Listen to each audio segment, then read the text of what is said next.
ශ්‍රමණ ගෞතමයනි මට මතකයි ඔබ දේශනා කර තිබෙනවා මාගේ සිව්වනක් පිරිස මේ ධර්මය තුල වික්ත විනීත විශාරද බහුසුත ඒ වගේම ධර්මදර වනතුරු ධම්මානුධම්ම ප්‍රතිපදාවෙන් යුක්ත වනතුරු වන්නා වූ වැරදි මතවාදයන් කරුණු සහිතව විග්‍රහ කොට බැහැර කිරීමට දක්ෂ වනතුරු මේ බුද්ධ ශාසනය හොඳින් ස්ථාවරව දෙවි මිනිසුන් අතර ප්‍රකට වනතුරු ඔබ පිරිනිවන් පාන්නේ නැහැ කියා. නමුත් මේ බුද්ධ ශාසනය දැන් දෙවි මිනිසුන් අතර ප්‍රකට නිසා ඔබ වහන්සේ පිරිනිවන් පානසේක්වා.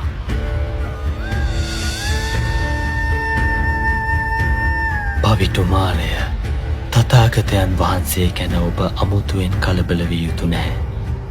අදින් මාස 3ක් ගෙවුණු තැන තථාගතයන් වහන්සේ පිරිනිවන් පානවා. හොඳයි එහෙනම් එසේ කරනු මම බලාගෙන ඉන්නේ.